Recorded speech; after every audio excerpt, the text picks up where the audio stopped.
உன்னை கொடுத்தேன், என்னை இழந்து நின்றேன். ஜெகன் தன்னை நோக்கி வர்றத பார்த்துக்கிட்டே தான் கழுத்துல இருக்கிற தாலிய இறுக பிடிச்சபடி பின்னாடியே நகர்ந்துட்டு போனான் ரிதன்யா. அண்ணா வேண்டாம், நானும் உங்க தங்கச்சி தானே என்று அழுதபடி கூறிய ரிதன்யாவிடம், சிச்சி நீயும் பாவனாவும் எனக்கு ஒன்னாடி. என் தங்கச்சி பாவனா எங்க வீட்டு குத்து விளக்கு, நீ எங்க வீட்டுக்கு வந்த தரித்திரம், எங்க குடும்ப மானத்தையே வாங்கிட்டு போன சாக்கடை நீ என்று கோபமாக கூறியபடி அவளிடம் வேகமாக முன்னேறிய ஜெகன் அவள் கழுத்துல இருந்த தாலியை புடுங்க அவனும் அதை இறுக பற்றிக்கிட்டா.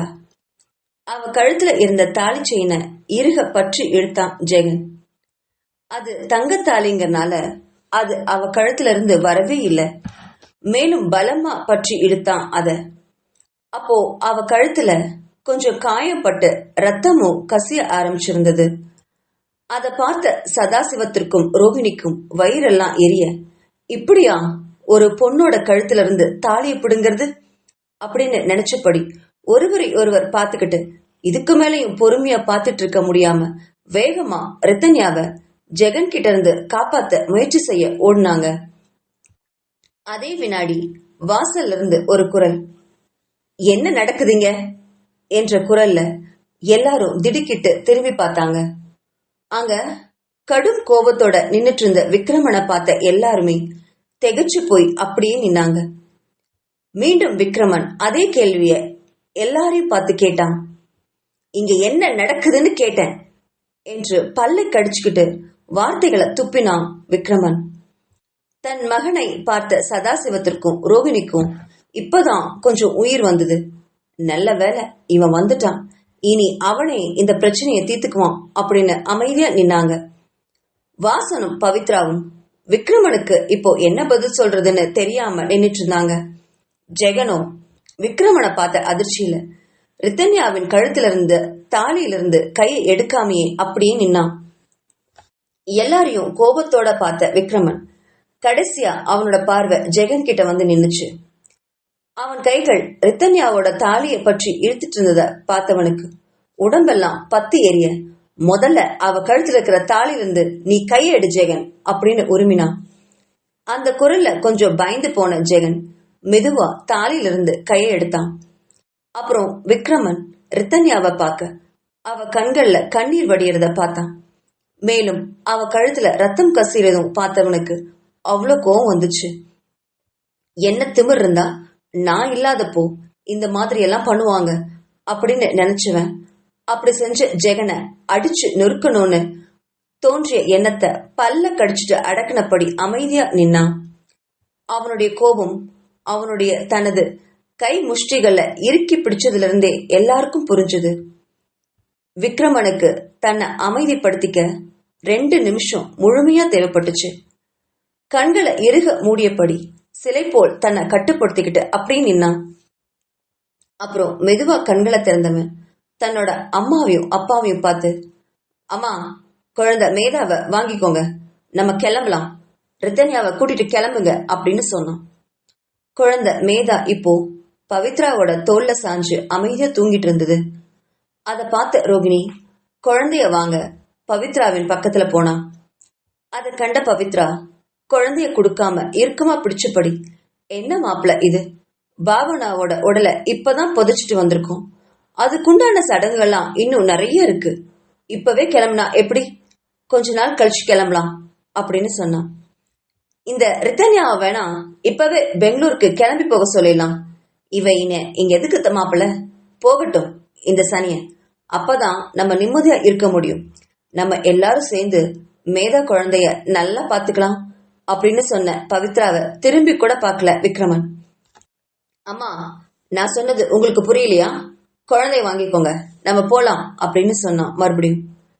அதை கேட்ட வாசனுக்கும் கோவம் வந்துச்சு. இப்போ அப்படியெல்லாம் குழந்தைய கொடுக்க முடியாது மாப்பிள்ள, இது என்னோட பொண்ணோட குழந்தை, எங்க பேத்தி இவ இங்கதான் இருப்பா, நீங்க வேணா உங்க புது பொண்டாட்டிய கூட்டிட்டு கிளம்புங்க, நாங்க குழந்தைய தரமாட்டோம் அப்படின்னு கோவமா சொன்னாரு வாசன். அவருக்கு விக்ரமன் ரித்தன்யாவை அழைச்சிட்டு போறது சுத்தமா பிடிக்கல. அவளை விரட்டி விடுவாருன்னு நினைச்சவரு அவளையும் கூட்டிட்டு தன்னோட வீட்டுக்கு போகலாம்னு சொன்னத ஏத்துக்கவே அவருக்கு மனசு வரல. அதனால விக்ரமனை எப்படியாவது பழி வாங்கணும்னு நினைச்சவரு குழந்தைய தரமாட்டேன்னு சொன்னாரு. தந்தை பேசுறத கேட்ட ஜெகன், ஆமா விக்ரமன், இது எங்க வீட்டு வாரிசு, பாவனாவோட குழந்தை, என் தங்க குழந்தை. நீங்க 2வது பொண்டாட்டி கூட சந்தோஷமா வாழ்ந்து இன்னொரு குழந்தைய கூட பெத்துக்கலாம். எங்க குழந்தைய நாங்க ஏன் கொடுக்கணும்? கொடுக்க மாட்டோம் அப்படின்னு சொன்னோம். அதை கேட்ட விக்ரமன் வாசனையும் ஜெகனையும் தீர்க்கமா ஒரு பார்வை பார்த்தான். இதோ பாருங்க, மேதா என்னோட குழந்தை. அவளை வளர்த்துறதுக்காகத்தான் இந்த பாவனா சொன்னதுக்காக ரித்தன்யா கழுத்துல நான் தாலி கட்டிருக்கேன். இப்போ என் குழந்தை எங்க அம்மா கைக்கு போய் ஆகணும். இல்லைனா இதுக்கப்புறம் பின்னாடி வரக்கூடிய விளைவுகளை நீங்க எல்லாரும் சந்திச்சே ஆகணும் அப்படின்னு இரும்பில் வார்த்தை குரல்ல உறுதியா பேசினான் விக்ரமன். அவன் என்ன செய்ய போறான்னு அவன் குரல்ல நல்லா தெரிஞ்சுது. அந்த குரல்ல ஜெகனும் வாசனும் கொஞ்சம் அரண்டுதான் போனாங்க. ஏன்னா ஜெகனுக்கு குடிப்பழக்கம் இருந்ததுனால ரொம்ப கடன்களை வாங்கி சொத்துக்களை எல்லாம் அடமான வச்சிருந்தான். அத விக்ரமன் கிட்ட ஒரு நாள் வாசன் சொன்னதுமே அந்த பணத்தை எல்லாம் கொடுத்து கடனை அடைச்சவன் விக்ரமன். அது மட்டும் இல்லாம இந்த ஊட்டில மிகப்பெரிய பணக்காரன் விக்ரமன். அவன் நினைச்சா தங்களோட தொழில முடக்கவும் பண்ணலாம். அவன் நினைச்சா அடுத்த வினாடி இந்த குடும்பத்துல இருக்கிற எல்லாரையும் நடுத்தெருவுக்கு வர்ற மாதிரி பண்ண முடியும். அவ்வளவு செல்வாக்கு படைச்சவன் விக்ரமன். அதனால வாசனும் ஜெகனும் ஒருவரை ஒருவர் பயத்தோட பாத்துக்கிட்டாங்க. அவங்க பாத்துக்கிறத பார்த்த விக்ரமனும் தன்னோட அம்மாவை பார்த்து, அம்மா இப்ப போய் குழந்தைய வாங்குங்க, கண்டிப்பா கொடுப்பாங்க அப்படின்னு சொன்னான். அதே மாதிரி ரோகிணி பவித்ராவை நெருங்க. பவித்ராவும் தன்னோட கணவனை பார்த்தபடியே குழந்தைய ரோகிணி கிட்ட ஒப்படைச்சா. குழந்தைய வாங்கிய ரோகிணி கிட்ட, கிளம்பலாமா, இனி இங்க இருக்க வேண்டாம் அப்படின்னு சொன்னான் விக்ரமன். அப்போ பவித்ரா விக்ரமனை பார்த்து, நீங்க பண்றது கொஞ்சம் கூட சரியில்லை மாப்பிள்ள. என் பொண்ணு இறந்து 24 மணி நேரம் கூட ஆகல, அதுக்குள்ள உங்களுக்கு புது பொண்டாட்டி மோகம் கேக்குதா அப்படின்னு வார்த்தைகளை விட்டா. இத பாருங்க அத்தை, நீங்க கேட்டுக்கிட்டதுனாலதான் பாவனாவோட உடம்ப இந்த வீட்டுக்கு கொண்டு வர நான் சம்மதிச்சேன். இல்லைனா எல்லா சடங்கையும் என்னோட வீட்டுல என்னோட கண்ட்ரோல்ல தான் வச்சிருப்பேன். உங்க வீட்டுக்கு வந்த ஒரே காரணத்துக்காக நான் தாலி கட்டி கூட்டிட்டு வந்த இவகிட்ட நான் இல்லாத நேரமா பார்த்து தாலிய புடுங்கிறது எனக்கு மட்டும் இல்ல, என் குடும்பத்துக்கே அசிங்கம். அதையெல்லாம் பார்த்துட்டு நான் சும்மா இருந்தேன்னா நான் ஆம்பளையே இல்ல. இவ இப்போ என்னோட பொண்டாட்டி. அவளை என்ன பண்றதுக்கும் இந்த உலகத்துல எனக்கு மட்டும்தான் உரிமை இருக்கு. மத்தவங்க யாரும் அவளை எதுவும் சொல்லவும் கூடாது, செய்யவும் கூடாது. அதுக்கு நீங்க சம்மதிச்சா எங்க வீட்டுக்கு நீங்க எப்ப வேணாலும் வரலாம், குழந்தைய பார்க்கலாம், போகலாம். அதை மீறி நீங்க வேற ஏதாவது செய்யணும்னு நினைச்சா இந்த விக்ரமனை நல்லவனா பாக்குறது இதுதான் கடைசி தடவையா இருக்கும் அப்படின்னு எல்லாரையும் பார்த்து எச்சரிக்கை கொடுத்துட்டு அங்கிருந்து வேகமா போனான் விக்ரமன். விக்ரமனை தொடர்ந்து சதாசிவமும் ரோகிணியும் போக ரித்தன்யா தயங்கியபடி அவங்க பின்னாடி போனான். போகும்போது திரும்பி நின்னு தன்னோட சித்தப்பாவையும் ஜெகனையும் ஒரு தடவை பார்த்தா ரித்தன்யா. அவங்களுடைய பார்வையில கொலவெறி தாண்டவம் அடிச்சு, நீ எப்படி விக்ரமன் கூட வாழ போறேன்னு நானும் பாக்குறேன் அப்படின்னு மனசுல நினைச்சான் ஜெகன். என்னோட பொண்ணோட இடத்துல வேற யாரையும் நான் வாழவே விட மாட்டேன்னு வஞ்சத்தோட நினைச்சாரு வாசன். பவித்ராவோ பாவி, என்னோட பொண்ணோட வாழ்க்கைய நீ வாழ போறியா? அதுவும் என் பொண்ணு இறந்த 20 மணி நேரத்துல விக்ரமனை இந்த அளவுக்கு பேச வச்சிட்டியே, நீ எல்லாம் நல்லா இருப்பியா அப்படிங்கிற பார்வையில போகும் ரித்தன்யாவையே பார்த்துக்கிட்டு இருந்தா பவித்ரா. வெளியில கோபமா போன விக்ரமன் வீட்டின் போர்ட்டிகோவில இருந்த தன்னோட காரை எடுத்து ஸ்டார்ட் பண்ணான்.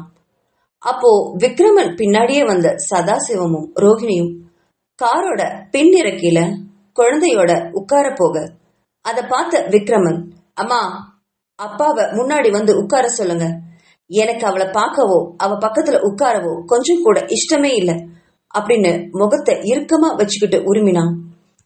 தன் கணவரை பார்த்து, நீங்க முன்னாடி உட்காருங்க, ரித்தன்யா என் கூட உட்காரட்டும் அப்படின்னு சொல்லி ரித்தன்யாவை தன்னோட பக்கத்துல உட்கார வச்சுக்கிட்டா ரோகிணி.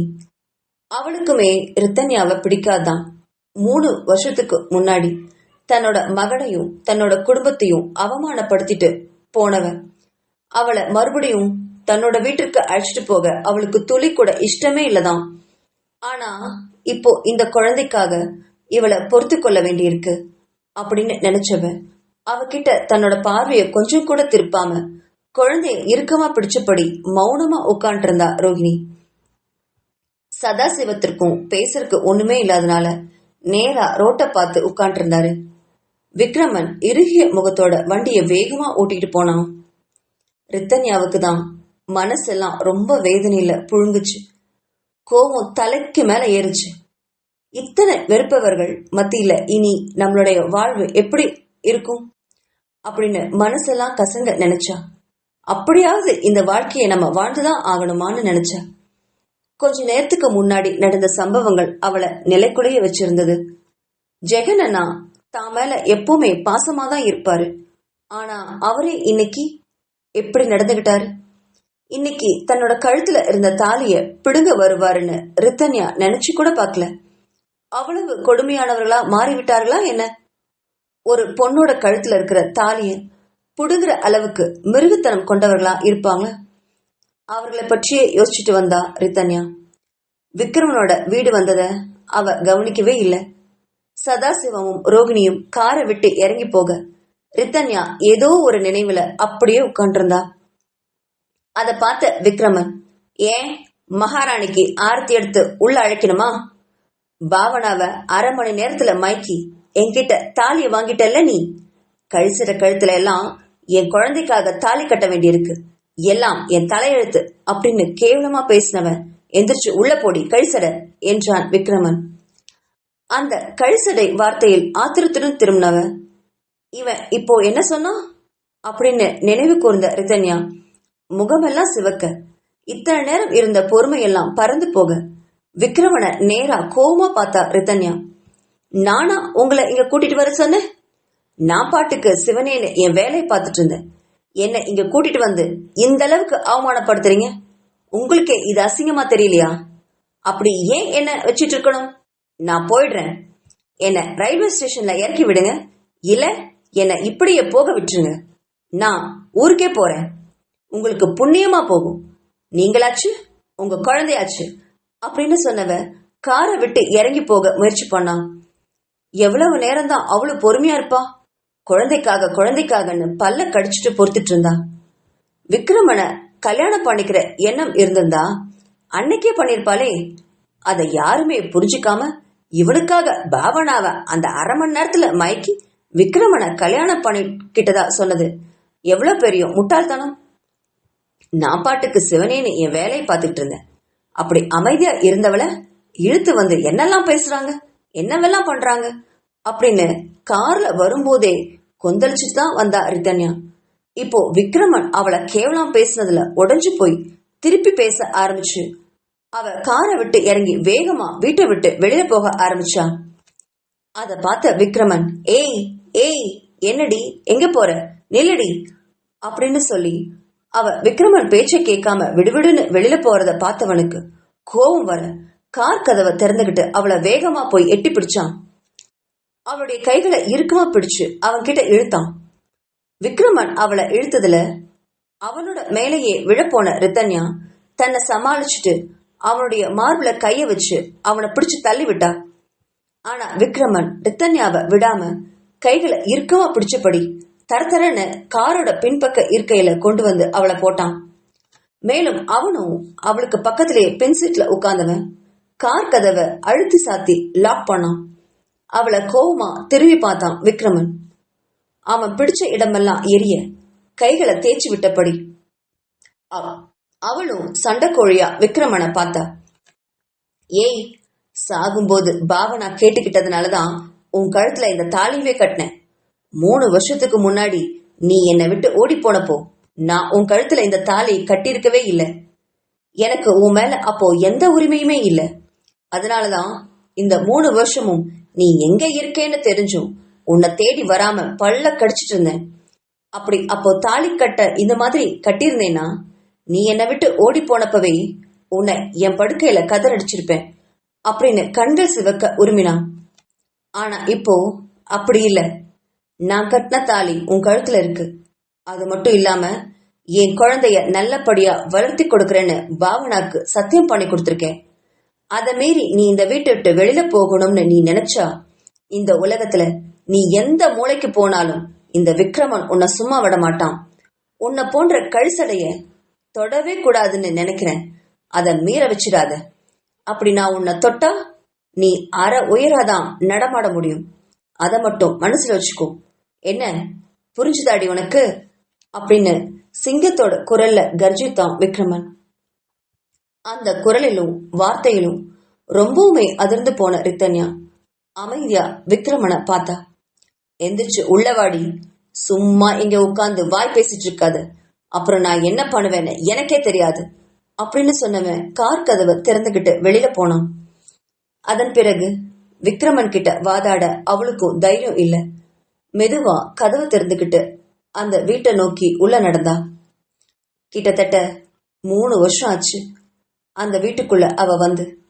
விக்ரமனை காதலிச்சப்போ, அவன் கூட பழகினப்போ அடிக்கடி இந்த வீட்டுக்கு வந்து அவளுக்கு பழக்கம் உண்டு. அதனால அந்த வீடு, அந்த வீட்டுல இருக்கிற அறைகள், பொருட்கள் எல்லாமே ரித்தன்யாவுக்கு அத்துப்படி. மெதுவா வீட்டுக்குள்ள காலெடுத்து எடுத்து வச்சா ரித்தன்யா. அவ வந்ததை பார்த்த வீட்டு வேலைக்காரி பங்கஜம் அவளை நோக்கி ஓடி வந்தா. ரித்தன்யா, நல்லா இருக்கீங்களா? நடந்த விஷயம் எல்லாம் கேள்விப்பட்டேன். எனக்கு நீங்க மறுபடியும் இங்க வந்ததுல ரொம்ப சந்தோஷம் அப்படின்னு மெதுவான குரல்ல அக்கம் பக்கம் பார்த்தபடி ரித்தன்யா கிட்ட பேசினான். பங்கஜம் விக்ரமனோட வீட்டுல பல வருஷமா வேலைக்காரியா இருந்து வர்றா. விக்ரமன் வீட்டுல கிட்டத்தட்ட 10 வேலைக்காரங்களுக்கு மேல வேலை செய்யறாங்க. இருந்தாலும் பங்கஜத்திடம் மட்டும் ரித்தன்யாவுக்கு எப்பவுமே ஒரு ஒட்டுதல் இருக்கும். 3 வருஷத்துக்கு அப்புறம் பங்கஜத்தை பார்த்த ரித்தன்யாவுக்கும் கொஞ்சம் நிம்மதி ஏற்பட்டுச்சு. இந்த வீட்டுல தனக்காக ஏதோ ஒரு உயிர் ஆறுதலா இருக்குன்னு ஒரு தெம்பு வந்தது ரித்தன்யாவுக்கு. அடுத்த வினாடி மாடியில ஏறிட்டு இருந்த விக்ரமன் இவங்கள நின்னு திரும்பி பார்த்தான். அவங்க உரையாடுறத பார்த்து மேல போய் நின்னுகிட்டு அக்கா அப்படின்னு சத்தமா கூப்பிட்டான். அந்த குரல்ல திரும்பி பார்த்த பங்கஜம் சொல்லுங்க தம்பி என்றாள். புதுசா வந்த ஆயாவ மேல என்னோட ரூமுக்கு அனுப்புங்க, அவகிட்ட நான் கொஞ்சம் பேசணும் அப்படின்னு சொன்னான் விக்ரமன். பங்கஜம் சுற்றும் முற்றும் பார்த்தா. வேற யாரையாவது கூட்டிட்டு வந்திருக்காங்களா என்ன அப்படின்னு. ஆயாவா? அது யார் தம்பி அப்படின்னு கேட்க, உங்க பக்கத்துல வெட்டியா நின்னு பேசிட்டு இருக்காளே அவளதான், மேல அனுப்புங்க, நான் பேசணும் அப்படின்னு சொன்னவன் பதிலுக்கு எதிர்பார்க்காம அவன் பாட்டுக்கு அவனோட ரூமுக்குள்ள போனான். தன்னைத்தான் அவன் ஆயான்னு சொல்றான்னு அவன் முதல்ல பேசும்போதே தெரிஞ்சுக்கிட்டா ரித்தன்யா. ஆனா பங்கஜத்துக்கு தான் கொஞ்சம் சங்கடமாயிடுச்சு. என்னம்மா இதெல்லாம் அப்படின்னு கேட்டவகிட்ட, பரவாயில்ல விடுங்கக்கா, நான் போய் என்னன்னு பார்த்துட்டு வந்துடுறேன் அப்படின்னு மெதுவா விக்ரமனோட அறைக்கு செல்ல மாடி ஏறி போனான். அவ போறதையே கொஞ்சம் வருத்தத்தோட பாத்துக்கிட்டு இருந்தா பங்கஜம். பிறகு பெருமூச்சு விட்டபடி, இனி இந்த வீட்டுல என்னெல்லாம் நடக்க போகுதோ அப்படின்னு மனசுக்குள்ள சொன்னவ தன்னோட வேலையை பார்க்க கிச்சனுக்குள்ள போனான். மாடி ஏறி போன ரித்தன்யாவுக்கு காலெல்லாம் துவண்டு போச்சு. சரியா சாப்பிடக்கூட இல்லையே, தூங்கவும் இல்லையே. இப்போ விக்ரமனை பார்க்க அவனோட அறைக்கு போறது புலிக்கூண்டுக்குள்ள போறது மாதிரி இருந்துச்சு ரித்தன்யாவுக்கு. இனி அவன் உள்ள போனா என்னெல்லாம் பேச போறானோ. அவனுடைய வார்த்தைகளை தாங்கிக்கிற தைரியத்தை கடவுள் எனக்கு கொடுக்கணும் அப்படின்னு கடவுளை மனசார வேண்டிட்டு அவனோட அரைக்கதவை மெல்ல தட்டியபடி உள்ள போனா ரித்தன்யா. ரித்தன்யா உள்ள போனப்போ விக்ரமன் அவனுடைய படுக்கைக்கு பக்கத்துல இருக்கிற மேசைக்கு பக்கத்துல இருக்க நாற்காலில உட்கார்ந்து ஏதோ ஃபைல பார்த்தபடி உட்கார்ந்துருந்தான். உள்ள நுழைஞ்ச ரித்தன்யா அவனோட அறைய சுற்றி முற்றியும் பார்த்தா. நல்ல பெரிய அறையாவே இருந்தது. 4 பேர் படுக்கிற அளவுக்கு படுக்கை. எல்லா இடங்கள்லயுமே பணக்காரத்துவம் நல்லா தெரிஞ்சுது. அங்க இருக்கிற பொருட்கள் எல்லாமே அவனுடைய கலை ஆர்வத்தை காட்டுச்சு. அழகழகான ஓவியங்களை பார்க்கறதுக்கே பிரமிப்பா இருந்தது ரித்தன்யாவுக்கு. இந்த வீட்டுக்கு 3 வருஷத்துக்கு முன்னாடி பல முறை வந்திருந்தாலும் விக்ரமனோட அறைக்கு வர்றது இதுதான் முதல் தடவை. தான் விக்ரமனை காதலிக்கும் போது பெற்றவங்க திருமணத்திற்கு சம்மதம் தெரிவிச்சிருந்ததுனால அடிக்கடி இந்த வீட்டுக்கு வந்து போக இருந்தவதான் ரித்தன்யா. ஆனாலும் விக்ரமனோட அறைக்கு அவ வந்ததே இல்ல. விக்ரமனும் ரித்தன்யாவை இங்க கூட்டிட்டு வந்ததும் இல்ல. ஒரு நாள் காரணம் கேட்ட ரித்தன்யாவுக்கு விக்ரமன் கூறிய பதில் அவளை ஆச்சரியத்துக்கு உள்ளாக்கியது. ரித்தன்யா, எனக்கு உன்னை என்னோட ரூம்ல நம்ம கல்யாணத்துக்கு அப்புறம் முதலிரவுல தான் பார்க்க விரும்புறேன். நம்ம என்னதான் பெத்தவங்க சம்மதத்தோட காதலிச்சாலும் அவங்க திருமணத்திற்கு சம்மதிச்சிருந்தாலும் உன்னை தனியா என்னோட ரூம்ல பார்க்கும்போது உன்னை தொடணும்னு எனக்கு ஆசை வந்துடும். கல்யாணத்துக்கு முன்னாடி உன்னை அந்த மாதிரி தொடவே கூடாதுன்னு ரொம்ப நினைக்கிறேன். கல்யாணம் முடிஞ்சதுக்கு அப்புறம் என்னோட மனைவியா நான் உன்னை அணுவணுவா ரசிக்க ஆசைப்படுறேன். அப்பதான் அது ஒரு நல்ல உறவா இருக்க முடியும்னு நான் நம்புறேன். அதனால எந்த காரணத்தை கொண்டும் என்னோட ரூமுக்குள்ள கல்யாணத்துக்கு முன்னாடி நீ வந்துடவே கூடாது, சரியா? அப்படின்னு அன்பா கண்டிச்சு வச்சிருந்தான் விக்ரமன். அவனுடைய எண்ணத்துக்கு மதிப்பு கொடுத்து ரித்தன்யாவும் அவனோட அறைக்குள்ள வந்ததே இல்லை. திருமணத்திற்காகவும் அவனுடைய அணைப்பிற்காகவும் ரொம்ப நாள் காத்துட்டு இருந்தவதான் ரித்தன்யா. ஆனா அதுக்குள்ள தன்னோட வாழ்க்கையே புரட்டி போட்ட விஷயங்களை நினைச்சு மனசுல வேதனைப்பட்டா. அவன் ரித்தன்யா அறைக்குள்ள வந்ததை உணர்ந்ததும் அவளை ஏறெடுத்து பார்க்காம கொஞ்ச நேரம் அவளை தவிக்க விட்டுருந்தான் விக்ரமன். பொறுமையா நின்னுட்டு இருந்த ரித்தன்யா அவன் கண்டுக்கவே போறதில்லைன்னு தெரிஞ்சதுக்கு அப்புறம் அவனுடைய மேசைக்கு பக்கத்துல போய் நின்னு விக்ரம் அப்படின்னு மெதுவா கூப்பிட்டா. அவ அழைச்ச அந்த பெயர்ல கொஞ்சம் திகைச்சு நிமிர்ந்த விக்ரமன், ஓ, உனக்கு அந்த பெயரெல்லாம் கூட நினைவிருக்கா அப்படின்னு நக்கலா கேட்டவன் மேசையின் மீது ஃபைல தூக்கி போட்டுட்டு எழுந்து நின்னு அவளை தீர்க்கமா பார்த்தான். நான் உன்னை இப்போ எதுக்கு இங்க கூப்பிட்டேன் தெரியுமா அப்படின்னு கேட்டவன் அவளை தலை முதல் கால் வரைக்கும் அழுத்தமான ஒரு பார்வைய பார்த்து வச்சான். அவனுடைய பார்வையின் கூர்மையை உணர்ந்த ரித்தன்யாவோட முகம் குங்குமமா செவந்து போச்சு. உடம்புக்குள்ள ஏதோ மின்சாரம் பாயிற மாதிரி உணர்ந்தா.